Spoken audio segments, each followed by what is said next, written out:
안녕하세요. 공간 정리 컨설팅 전문가 정희숙입니다. 이번에 제가 출간한 잘 되는 집들의 비밀이란 책에는요, 공간과 삶에 대한 이야기가 가득 담겨 있습니다.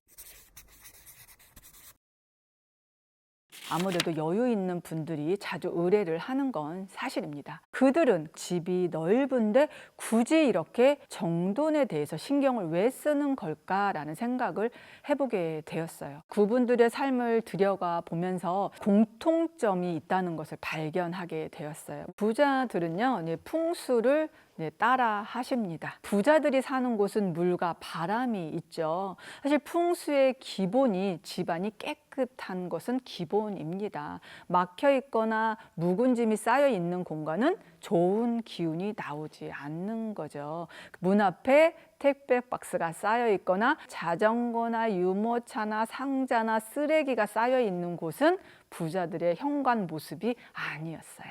부자들은요, 현관 밖부터 시작합니다. 문 앞에 그림을 걸어 두신 분도 계시고 문 앞에 예쁜 장식품을 하나 두신 분도 계셨어요. 식탁에 항상 생화가 있는 걸 보고요, 꽃이 시들 텐데 굳이 저거를 비싼 돈 주고 저렇게 왜 꽂을까? 굉장히 관리하려면 귀찮을 텐데 생각을 했습니다. 그분들은 집이라는 공간에 생기를 불어넣고 부와 운을 끌어들이도록 그런 공간으로 만들고 계셨어요. 이런 이야기도 들었습니다. 부자들은요, 옆집에 누가 사는지를 신경 쓴대요. 좋은 기운은 같이 모이거든요. 이렇게 풍수를 따지고 중요하게 생각하시고요. 본인들만의 서재가 꼭 있었어요. 물론 크기는 좀 다릅니다. 아주 큰 서재를 갖고 계신 분도 계셨고요. 아주 작은 책상에 본인이 꼭 필요한 책들만 구성한 댁도 있었는데요. 이제는 공부 안 해도 되고 자기 개발하지 않아도 될 것 같은 그분들이 트렌드 책을 다 읽고 계시더라는 거예요. 그 서재 공간을 그냥 만들어 두는 것이 아니라 지금 사용하고 있다는 것이 저는 정말 인상적이었어요. 금고가 있었거든요. 제가 물어봤습니다. 아니, 회장님, 저 금고 안에 무엇이 들어있어요? 그랬더니 웃으시더라고요. 정 대표는 금고가 집에 없나? 물어보시더라고요. 그래서 제가 이렇게 얘기했어요. 넣을 게 없어가지고 저는 금고가 없어요. 그랬더니 금고를 사야지 채워지는 거야 라고 이야기하시더라고요. 이것이 바로 부자들의 마인드였구나. 저도 담고 싶더라고요. 그래서 저 바로 샀습니다. 담겨지시던가요? 네, 담겨졌습니다. 네, 그래서 청결하고 집이 좋고 인테리어가 훌륭하고 좋은 가구를 쓰는 거는 다 공통점입니다. 물론 집이 크고 정리를 도맡아서 위임해주는 분들이 계십니다. 그렇지만 위임을 하든 직접 하든 그분들은 본인 집의 정리 시스템을 구축하고 유지하고 계셨습니다. 왜 그럴까요? 정리의 효과에 대해서 정확하게 알고 있었습니다. 그래서 집이라는 공간을요, 잠자고 하는 공간이 아니라 재충전하는 공간, 쉼의 공간으로 확실히 이용하고 있었어요. 공간의 중요성을 이미 알고 계신다는 것을 저도 느끼게 되더라고요. 내 공간에 대해서 정말 중요하다라는 것을 꼭 기억해 주셨으면 좋겠습니다. 많은 분들이 저에게 이렇게 얘기하세요. 저는 원래 정리를 못해요. 제 생각은 좀 다른데요. 제가 그동안 5천여 집을 정리하고 1만여 명의 사람들을 관찰하면서요, 뭐가 공통점이 있을까, 이분들은 어떻게 정리하고 있을까도 연구해 봤습니다. 많은 분들이요, 정리 안 되는 원인이 3가지가 없대요. 정리를 못하는 것이 아니라 생각보다 안 하고 계신 분들이 많이 있습니다. 하기 싫으신 거죠. 중요하지 않다라고 생각하는 겁니다. 회사 갔다 오면 너무 힘들대요. 하루 종일 아이들과 놀아주고 밥하고 빨래하고 청소하다 보면 정리할 시간이 없대요. 그리고 또 한 가지, 수납 공간이 없다고 합니다. 집이 좁다고 하시기도 하고요. 창고가 없어서 정리가 안 된대요. 공감하실 겁니다. 저는 오랫동안 전문가로 활동하면서 집의 평수가 정리를 잘할 수 있는 조건이 아니라는 것을 알게 되었어요. 수납 공간이 없는 게 아니라 물건이 많다입니다. 내가 정리를 못하고 있다면 확인 안 하셔도 됩니다. 물건은 무조건 많은 겁니다. 여러분, 내가 몇 평에 사는지를 잊으시면 안 돼요. 정리의 기본은 나를 아는 거라고 생각해요. 10평에 사는지 20평에 사는지에 따라서 적정량을 갖고 사신다면 정리는 어쩌면 그렇게 어렵지 않을 수가 있어요. 두 번째, 정리를 공부해 본 적도 없고 배운 적도 없기 때문에 정리에 대해서 오해를 하고 계신 분들이 많이 있었어요. 정리를 하면 2, 3일도 못 가. 정리를 엄마가 했는데 아이들이 못 찾거나 남편이 못 찾는 경험 아마 하셨을 거예요. 내가 정리했는데 내가 못 찾은 경험 있으시죠? 네, 저도 있었습니다. 각자의 나름대로 방식대로 정리를 해요. 그런데 우리는 자꾸 청소를 하면서 정리를 했다라고 이야기해요. 그래 놓고 2, 3일도 못 가. 유지가 되지도 않아. 정리는 해도 유지되지 않는 거야. 이야기하시는 분들이 많다는 걸 알게 되었어요. 정리는요, 뭐가 목적이에요? 사람이 쓸 수 있도록 물건과 공간을 정리하는 일입니다. 한 번에 제대로 정리한다면 물건의 위치를 명확하게 알고 재고를 정확하게 알기 때문에 살 것이 없어져요. 소비는 줄어듭니다. 왜요? 이미 있는데 살 필요가 없죠. 그래서 삶의 변화가 시작됩니다. 그런데 청소는요, 쓰레기와 먼지와 곰팡이가 목적입니다. 그것을 치우고 없애는 게 목적이에요. 전혀 다른 일이죠. 진짜 정리를 한번 배워보세요. 내 물건이 어디에 있는지 정확하게 알고 있다면 아마 유지는 자연스럽게 될 겁니다. 정리가 안 되는 원인 세 번째입니다. 정리 방법을 모르고 있다입니다. 여러분들 정리 방법, 정리 순서 배워본 적 있으세요? 우리의 정리 방법을 가르치신 분은 엄마였을 거예요. 아빠였을 수도 있겠죠. 우리 엄마 아빠는 누구한테 배웠나요? 할머니, 할아버지한테 배웠습니다. 아껴야 잘 살지, 먹는 거 버리면 죄받아. 저희 어머님도 늘 그렇게 저에게 이야기했습니다. 사실 평생을 그렇게 살아온 분들 설득하기는 쉽지가 않는 건 사실이에요. 왜냐하면 우리 부모님 세대에는 물건이 귀했잖아요. 그래서 물건은 돈이라는 거 버리면 손해본다는 것이 아예 자동 사고입니다. 그래서 우리는 늘 무엇을 버린다는 거에 대한 죄책감과 미안함이 있어요. 이 물건을 버리려고 하면 이 물건을 나에게 준 사람의 얼굴이 떠오릅니다. 좋아하지도 않고 필요하지도 않고 쓰지도 않을 건데 다시 옷장 안에, 다시 서랍 안에 들어가는 거죠. 그리고 정리 순서와 단계를 모르기 때문에 계속 청소를 한다거나 상자에 담는다거나 수납독을 산다거나 계속 이사를 갑니다. 그러면서 그 악순환의 고리를 끊어내지 못하는 거죠. 그렇게 뼛속 깊이 박힌 어머니한테 말로 해서 설득이 될까요? 저희 전문가들이 하는 방법이 있습니다. 물건을요, 쫙 줄을 세웁니다. 유리컵 다 꺼내오세요. 그러면 주방 이곳저곳에 있었던 유리컵을 쫙 일자로 줄을 세웁니다. 자, 밀폐용기 꺼내주세요. 그럼 밀폐용기를 거실에 쫙 줄을 세웁니다. 어떤 집은요 100개가 넘는 집도 있어요. 그렇게 줄을 세우고 냄비 줄 세우고 프라이팬 줄 세우고 밀폐용기 줄 세우고 간장도 줄을 세우잖아요. 그러면 어머님이 뭐라고 하냐면 아니 이게 어디서 다 나왔어? 너무 많긴 하다. 아이고 좀 줄이기는 해야 되겠어. 이렇게 내가 정확하게 개수를 파악해야지만 어머님이 버릴 수가 있는 거지. 엄마 이거 입지도 않으면서 왜 가지고 있어? 그렇게 하면 아마 노여움만 커지실 거예요. 그래서 버리는 것도요 단계가 필요합니다.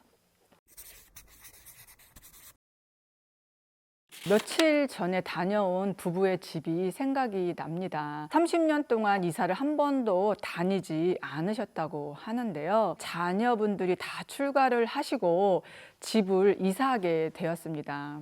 평수를 줄여서 이사를 하게 되었는데 많은 짐을 어떻게 다 넣을까 밤잠을 주무시지 못할 정도로 고민이 되었습니다. 그래서 저에게 의뢰를 하셨는데요. 외관상에는 물건이 하나도 나와 있는 것은 없었어요. 집안 곳곳에 알뜰살뜰 잘 챙겨둔 그런 살림살이들이 잘 정돈되어 있는 모습이었습니다. 그런데 이분은 무엇이 고민이었을까요? 오랫동안 사용하지 않았던 그 물건들이 창고, 베란다, 보이지 않는 공간에 박스 쌓여 있었던 거예요. 그분의 집을 정리하면서 많은 물건이 쏟아져 나왔는데요. 이사 가면 써야지, 나중에 더 좋은 집 가면 써야지, 이렇게 생각하셨대요. 그때만 계속 기약하면서 30년이 지난 거예요. 그 물건들을 꺼내 보니 이미 유행이 지났고 사용할 수 없도록 바뀐 물건들이 굉장히 많이 있었어요. 상자에 빛을 바라보지도 못한 상태로 그냥 시간이 지난 거였어요. 모든 박스를 제가 다 개봉을 했습니다. 그래서 그분께 이야기했어요. 그동안 아끼고 아꼈던 물건이지만 이제는 사용하셨으면 좋겠어요. 매일 아침 가장 좋은 커피잔에 가장 예쁜 그릇에 식사하셨으면 좋겠어요. 그랬더니 그분도 그렇게 이야기하시더라고요. 밤 늦도록 작업이 끝나지 않았는데요. 이분이 저에게 마지막으로 꼭 부탁드리고 싶은 게 있다고 했어요. 앨범 정리였어요. 평생을 자녀를 키우면서 사진과 액자와 앨범과 엽서 이런 것들이 둘 곳이 없어서 부부 침대 아래 공간에 박스를 쌓아두셨다고 해요. 잠 잘 때마다 사실 꿈자리가 뒤숭숭해서 늘 그것이 부담이 되었다고 합니다. 사실 저도 앨범에서 사진을 분리한다는 것이 자주 있는 일은 아니에요. 다 빼니까 10분의 1 정도로 부피가 줄어들더라고요. 앨범은 모두 버렸고요. 사진도 종류별로 좀 나누었어요. 자녀들에게 갈 사진은 따로 담았고요. 부모님들이 보관할 사진은 작은 상자에 담았습니다. 아주 예쁜 상자를 준비해 드렸어요. 그래서 거기에 추억 상자라고 이름을 적어 드렸습니다. 그래서 굉장히 좋아하시더라고요. 제 손을 꼭 잡으면서 이렇게 얘기했어요. 저 추억을 언젠간 정리해야지 하면서 30년이 지났는데 이제는 나 편안하게 잘 것 같아요 라고 이야기를 하시더라고요. 이분은 항상 오늘 행복하기보다는 행복도 나중으로 미루는 거죠. 오늘 좋은 것을 썼어야 되는데 나중에 이사 가서 나중에 더 좋은 집에 가서 그때 사용해야지. 그래서 늘 저장했죠. 혼자 거주하고 계신 분이었어요. 환기도 시키지 않고 청소 상태도 좋지 않았습니다. 곳곳에 쌓인 먼지와 거미줄이 처진 걸 보고 참 안타깝다라는 생각이 들었어요. 몇 년 전 남편이 갑자기 떠나셨다고 합니다. 이분도 직장 생활을 했는데 상도 받으셨고요. 이름이 알려진 큰 회사에서 아주 중요한 일도 하셨더라고요. 준비 없이 남편이 떠나다 보니까 우울증과 무기력증이 왔다고 해요. 몇 년 동안 한 번도 친구들을 만난 적도 없고 집에서 TV만 보거나 라디오를 들으면서 외출을 하지 않다 보니까 자꾸 쇼핑만 하게 되었다고 합니다. 한쪽 방을 열어보니까 들어가지도 못할 정도로 상자가 쌓여 있더라고요. 하루하루 쌓아둔 물건 때문에 앉아 있을 곳은 소파 한쪽 부분이었고요. 겨우 누워 주무실 정도의 공간만 있었고 다른 공간에는 길이 거의 다 막힐 정도로 물건이 쌓여져 있었어요. 이 집은 물건이 사는 집 같다. 어머님이 잘 안 보여요. 제가 그런 이야기를 드렸습니다. 한 사람이 떠나면 그 공간도 같이 죽는구나 라는 생각을 해보게 되었습니다. 근데 이분에게 딸이 한 명 있었다고 해요. 그분이 외국에서 생활을 하고 있는데 명절에 엄마 보러 온다고 했는데 오지 말라고 했대요. 왜요? 잘 곳이 없었습니다. 창고 같은 그 공간을 따님이 잘 수 있는 그런 침실 공간으로 바꿔드렸습니다. 연락이 왔습니다. 나 이제 사람들도 만나고 아는 지인 한두 명씩 우리 집에 놀러 오기도 해요. 앞으로는 이제 외출도 하시겠다고 하시고요. 정말 감사하다고 문자를 드렸습니다. 사실 제 핸드폰에는요. 고객들이 저에게 주는 감사의 메시지가 다 저장되어 있습니다. 집을 정리했더니요. 자신감이 생겼대요. 집을 정리했더니요. 새로운 일을 시작할 수 있도록 터닝 포인트가 되었대요.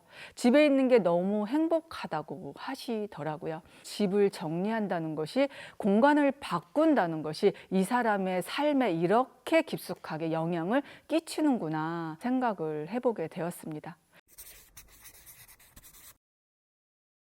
네, 첫 번째 가장 보편적인 것은요. 살 빼면 입는다, 살 빼서 입는다 하는 옷들이 쌓여 있는 거예요. 그런데 중요한 게 있어요. 살을 빼면요, 그 옷이 입기 싫어집니다. 정리가 어려운 분들은요, 미래를 불안해하고요, 과거를 집착하는 분들이 계세요. 그게 바로 물건을 쌓이게 하는 이유고요. 그래서 꼭 이야기 드리고 싶어요. 살 빼면 그때 예쁜 거 사서 입으세요. 설거지를 미루는 분들이 계세요. 사실 아주 작은 습관이거든요.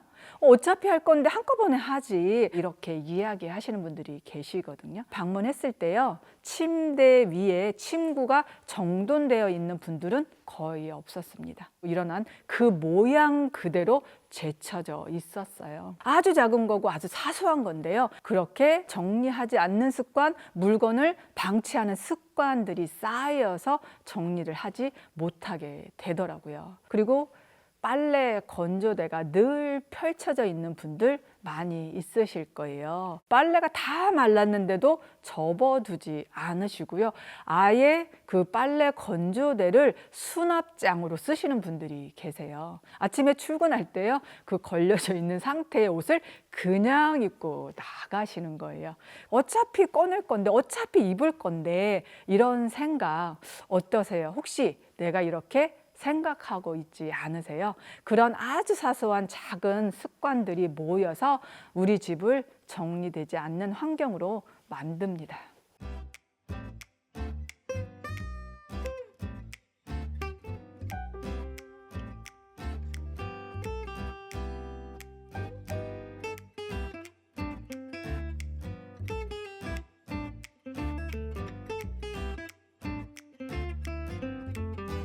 이번 강의에서는 정리가 왜 안 되는지, 정리를 안 하면 어떻게 되는지에 대한 이야기를 좀 함께 해보았고요. 다음 강의에서는 그런 구체적으로 어떤 순서대로 어떻게 정리해야 되는지를 함께 알아보도록 하겠습니다. 제가 준비한 내용은 여기까지입니다. 내용이 유익하셨죠? 그렇다면 구독, 좋아요, 알림 설정 부탁드립니다. 감사합니다.